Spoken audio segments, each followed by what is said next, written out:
Bonjour à tous, j'espère que vous allez excellemment bien. Aujourd'hui, on se retrouve pour parler Formule 2. On va revenir sur le meeting d'Imola en Formule 2. On va revenir sur les tops, flops, le bilan des Bleus, le championnat également. Et ce qui s'est passé du côté du Grand Prix d'Émilie-Romagne, du côté de l'Autodromo Enzo Edino Ferrari. N'hésitez pas à vous abonner à la chaîne, c'est très important, on est déjà 1200, mais on espère bien entendu être toujours plus. N'hésitez pas également quand vous abonnez à la chaîne, ce qui est déjà très bien, de mettre la petite cloche, ça c'est une petite question pratique, comme ça vous êtes au courant des dernières vidéos qui sortent sur la chaîne. N'hésitez pas à mettre un pouce bleu, ça fait toujours plaisir, n'hésitez pas à réagir dans les commentaires, à me dire ce que vous avez aimé, pas aimé sur ce meeting de Formule 2, et puis n'hésitez pas à partager la vidéo sur les réseaux sociaux si vous pensez qu'elle peut intéresser vos proches. Du côté de la F2, meeting qui était encore pas facile à suivre, hein. C'est la deuxième fois que je dis ça cette année. Beaucoup de safety car. La séance de qualification a été un peu plus facile à regarder que la dernière fois à Jeddah, parce qu'à Jeddah il y avait, je sais plus, 3 coupures je crois avec le safety, enfin avec drapeau rouge en qualif. Mais il y a eu beaucoup de safety car, avec des qualifs qui étaient compliqués sous la pluie, avec une visibilité qui n'était pas énorme, parce qu'on a fait partir les qualifs à 17h30, un truc comme ça. Donc c'était vraiment trop tard pour moi en termes de visibilité, surtout quand il pleut. On a pris un risque au niveau de la visibilité. Et puis surtout, un peloton très excité. Ça m'inquiète un petit peu, pour tout vous dire, parce que pour le moment, ils prennent trop de risques par rapport à ce qu'il est possible de faire en Formule 1. Donc il va falloir se calmer un petit peu les loulous du côté de la F2, parce que voilà, un peu trop d'excitation, ce qui fait qu'ils prennent beaucoup trop de risques à certains moments. Je pense notamment à Jack Doohan. Mais on va y revenir plus tard dans la vidéo. On passe tout de suite au bilan des Bleus. Premier Français du jour, Théo Pourchaire, en tête du championnat, il fait le job, Théo Pourchaire. Victoire dans la feature race, qui est la course la plus importante, 7ème en course 1, où il fallait pas prendre de risques, je rappelle avec la grille inversée. Très bon également en qualification, Théo Pourchaire sous la pluie. Quand il n'a pas de problème technique sur la voiture et qu'il peut rouler, il est rapide, Théo. Parce qu'on rappelle qu'à Jeddah, ça avait été compliqué, crash en essai, moteur cassé en qualification, problème technique encore en course longue, alors qu'il faisait une belle remontée lors de la course longue, donc ça avait été un week-end vraiment catastrophique, un week-end à oublier. Pour le français, on rappelle pilote de la Sauber Academy, pilote ART dans ce championnat. Et là, il a été très bon ce week-end, Théo Pourchaire, vraiment du rythme, solide. Et encore une fois, le fait de ne pas prendre de risques en course sprint, c'est intelligent, parce que certes, il perd peut-être quelques petits points, mais il sait que le plus important, c'est la course longue. C'est cette course-là qui est vraiment importante. Et sur la course longue, il a été très performant, très rapide. Il change les pneus au bon moment. Il a vraiment eu la bonne stratégie de changer les pneus au bon moment. Et puis ensuite, il dépasse Boschung, par exemple, et il fait une belle remontée. Donc il avait un très bon rythme de course dans la feature race. Il a très bien géré les pneus. Derrière dans le peloton, parce que c'était pas si facile que ça, hein. Ils se sont arrêtés très tôt. Il y a la moitié du peloton qui s'est arrêté au bout de 10 tours de course ou derrière safety car, donc ce qui fait qu'on avait 2 courses en une, c'est-à-dire les pilotes qui s'étaient pas arrêtés, qui essayaient de faire l'écart, avec les pilotes qui s'étaient arrêtés et qui devaient dépasser quelques retardataires ou qui étaient bloqués derrière quelques coureurs qui étaient peu performants sans taper dans les pneus.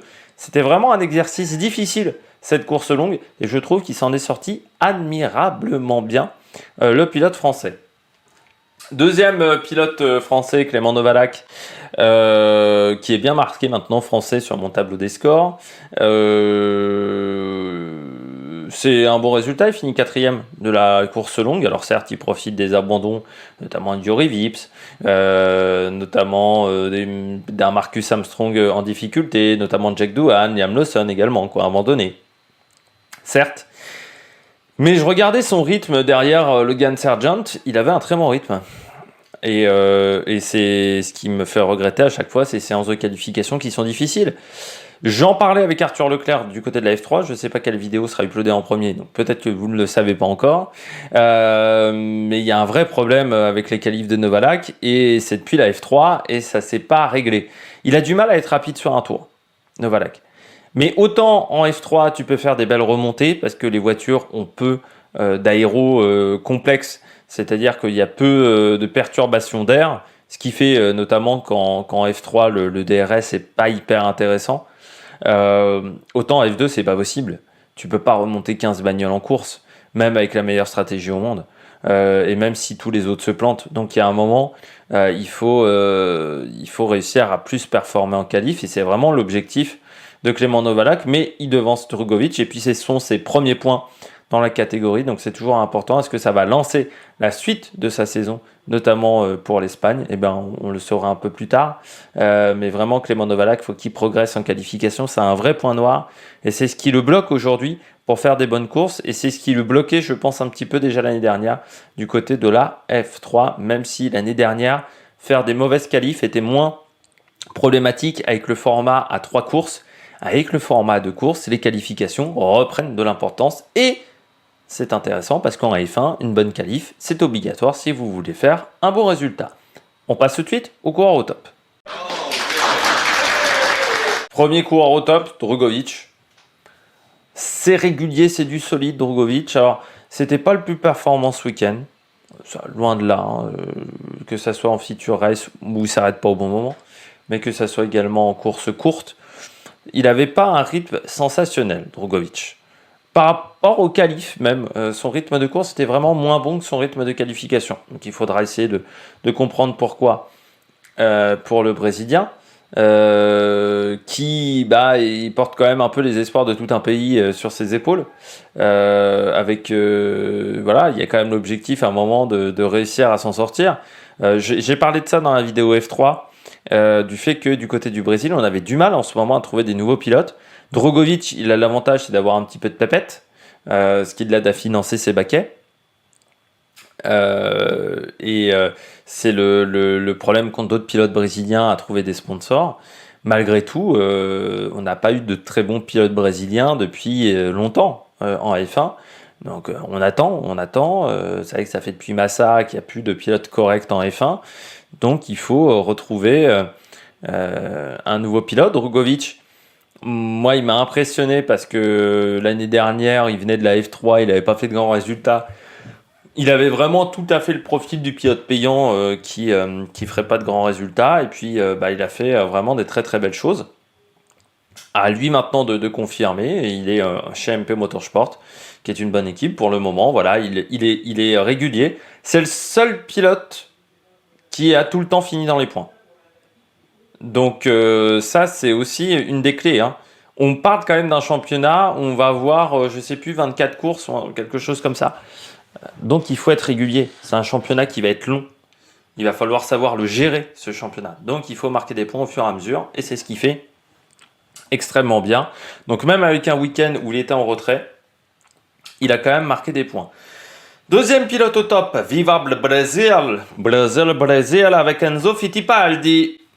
De la famille Fittipaldi, Christian, Emerson, toute la lignée des Fittipaldi qui parfois étaient en réussite, avec Emerson, notamment champion du monde, je rappelle, de Formule 1, plus jeune champion du monde de Formule 1 avant Fernando Alonso, pour ceux qui s'en rappellent.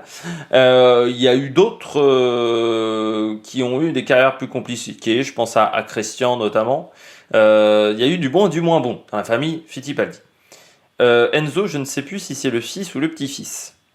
Parce que Emerson a fait des enfants très tard. Donc je ne sais plus si c'est le fils ou le petit-fils. Malgré tout, course 1 compliquée. Là aussi, les qualifs, c'est pas son fort au petit Fittipaldi. Il est aussi pas forcément dans la meilleure équipe de Formule 2. Il est chez Charouz. Bon, Charouz, c'est pas l'idéal. Surtout qu'il était, je crois, avec Beckman ce week-end, donc pilote qui normalement n'est pas pilote en F2, hein, qui a dépanné, on va dire, donc c'est pas forcément l'idéal. Mais en course 2, il nous a fait une super fin de course. C'est-à-dire qu'il a très bien géré les pneus. Vraiment, il était très très bon sur la course longue. Parce que il dépasse Bochung, il dépasse j'ai oublié son nom, qui était devant lui. À un moment il y avait Lawson, mais c'était Sargent qui dépasse sur la fin, je crois, hein. C'est Sargent aussi qui finit mal. Je crois qu'il est derrière Evoisard. Enfin, il finit très très fort la course. Fittipaldi, il s'arrête au bon moment. La course 2, c'était aussi une course où il fallait être très bon en termes de stratégie. Il s'arrête au bon moment. Et puis derrière, il déroule en termes de rythme. Derrière, Théo Pourchaire. Vraiment, en fin de course, il avait un très très bon rythme. Hein. Il arrivait à être dans les tours de Théo Pourchaire. Bah, si ça a débloqué quelque chose au niveau du cerveau, c'est très bien. Parce qu'avoir un Fittipaldi en Formule 1 face à un Schumacher, face à un Verstappen, ça fait toujours du bien d'avoir tous ces noms qui ont marqué les sports mécaniques. Parce que même George Verstappen a quand même marqué les sports mécaniques. Et en plus, quand il y a le talent derrière, là, c'est pas dû à une séance de qualification où il a été au-dessus. C'est pas dû. Là, il s'est vraiment battu dans cette course longue.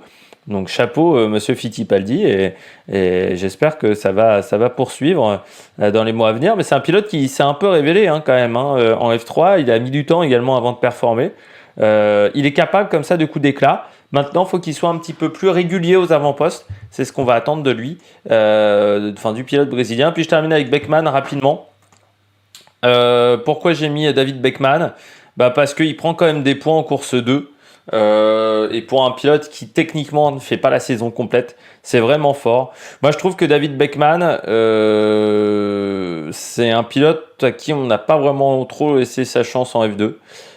Certes, il a mis beaucoup de temps avant de performer en F3, mais l'année où il performe en F3, c'est le pilote le plus régulier de la saison.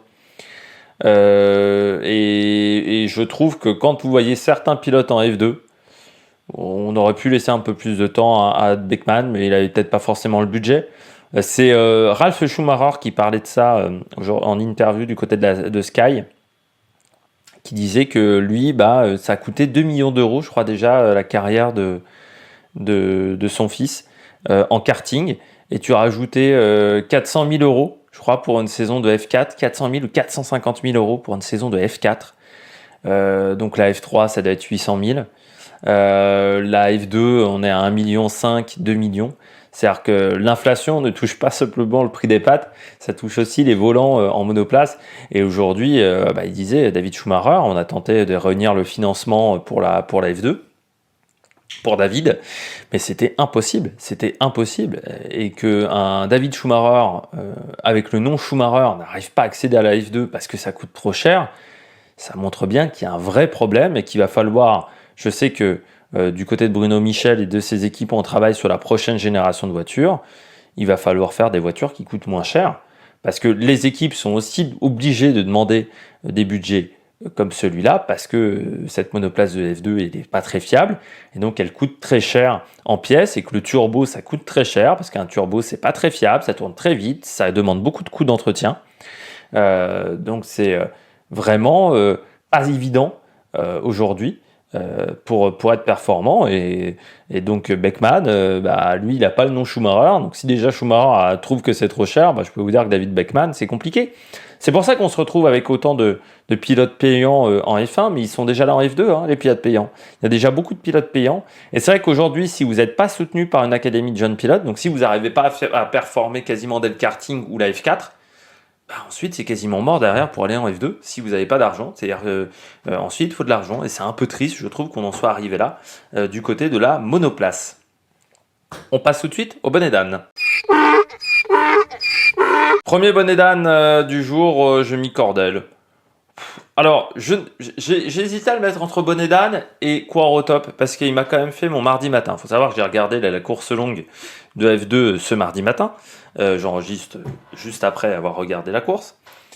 Oh putain, il m'a fait la matinée. Je pense qu'il n'a pas compris à quoi ressemblait le circuit de Imola. Non, parce que il se prend un avertissement, drapeau blanc et noir, pour dépassement des limites de piste. 5 secondes de pénalité. 10 secondes de pénalité. Stop and go de 10 secondes. Et il avait toujours pas trouvé les limites de piste. Donc je pense qu'il a débordé des limites de piste au moins 10 tours.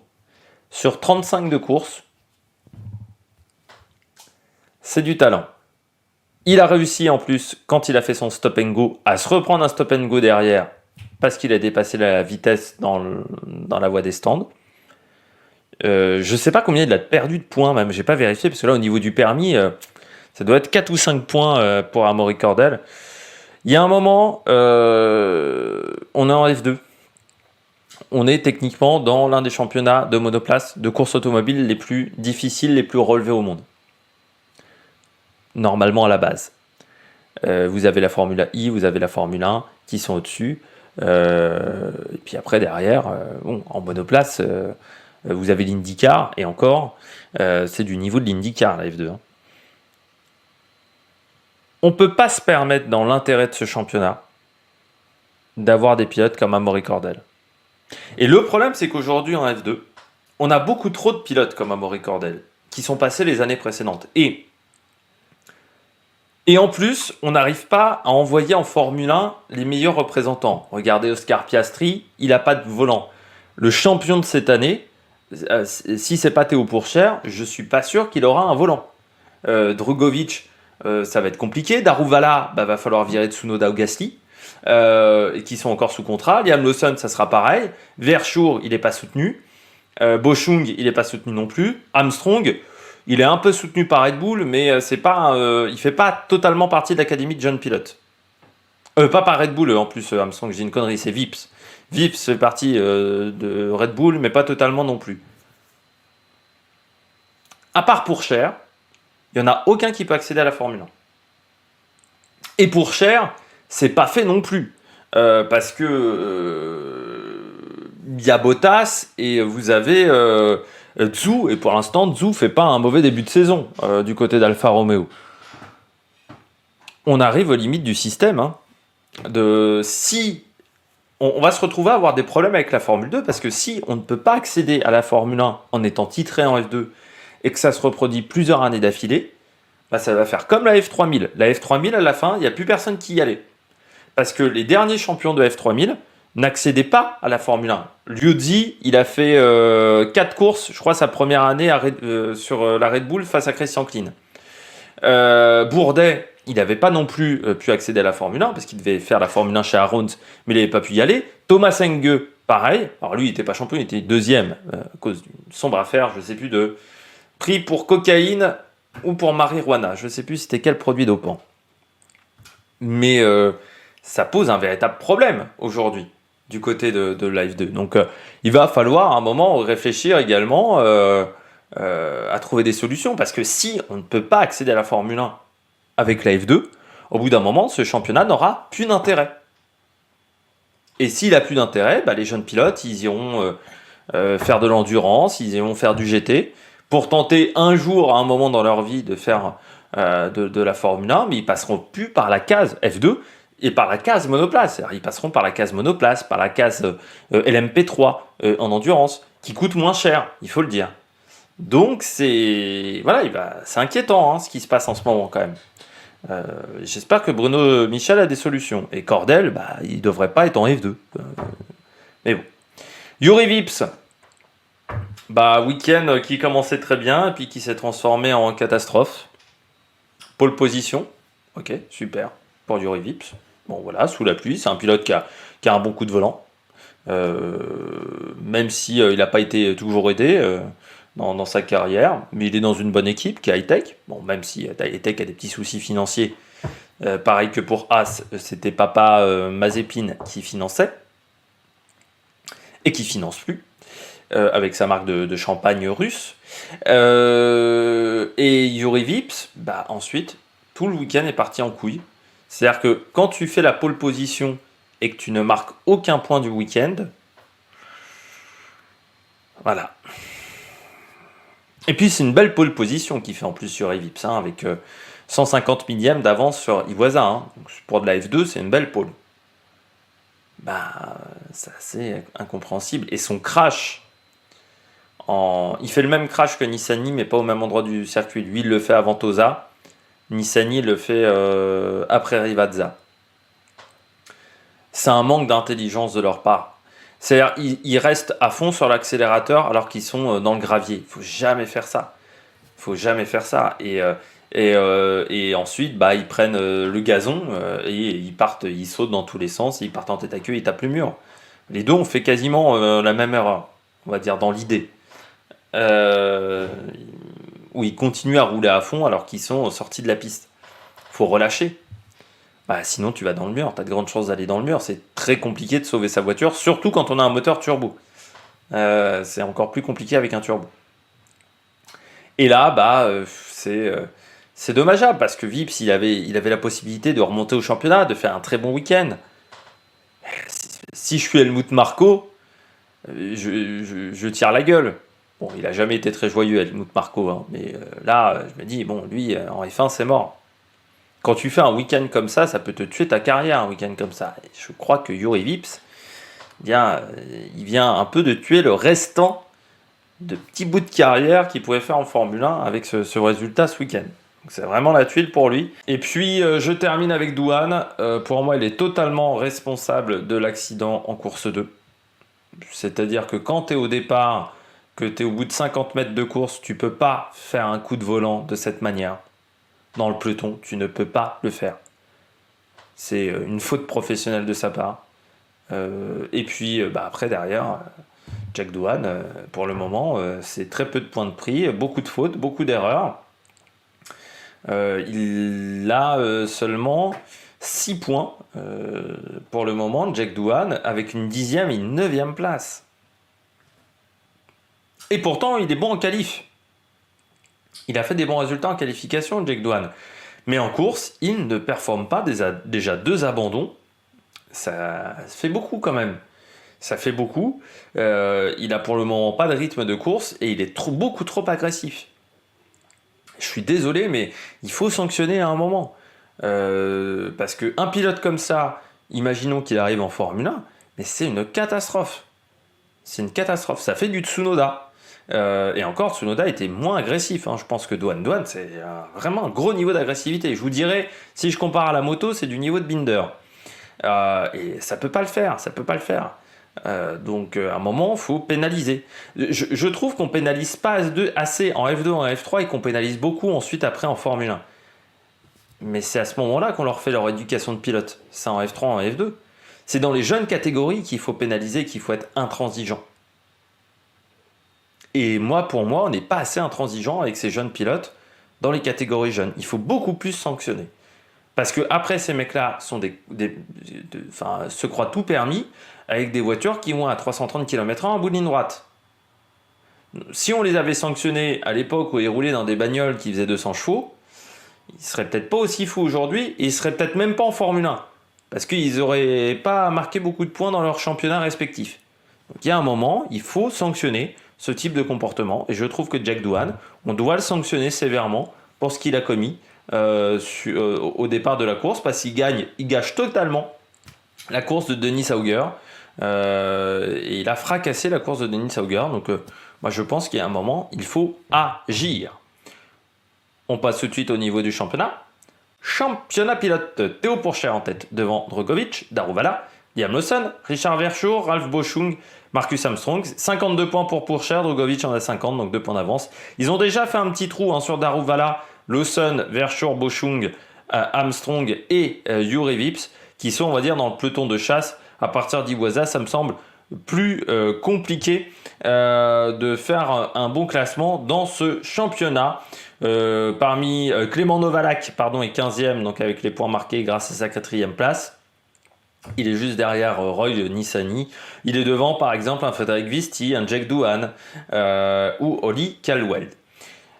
Du côté du classement par équipe, c'est MP Motorsport qui est en tête, mais alors là le classement est très très serré, vu qu'on a 5 équipes qui se tiennent en 12 points, entre MP Motorsport, ART, Hightech, Carling et Prema, donc rien n'est fait pour le moment. Trident, Dams, Campos sont dans un 2e peloton, où il sera difficile de faire mieux que 5e, et puis on a ensuite Charouz, Van Amersfoort Racing et Univirtozzi qui a un début de saison catastrophique, Univirtozzi. Ils ne s'en sortent pas, l'équipe britannique, qui est pourtant une équipe qui a connu dans ses rangs Gu Manzou, qui était l'ancienne équipe Russian Time à une époque, Univirtozzi. J'espère que vous avez aimé cette vidéo. Si vous avez aimé cette vidéo, n'hésitez pas à vous abonner à la chaîne, à réagir dans les commentaires, à mettre un pouce bleu, à partager la vidéo sur les réseaux sociaux. Et puis nous, on se retrouve pour de nouvelles aventures sur la Merck Production. Ciao, ciao!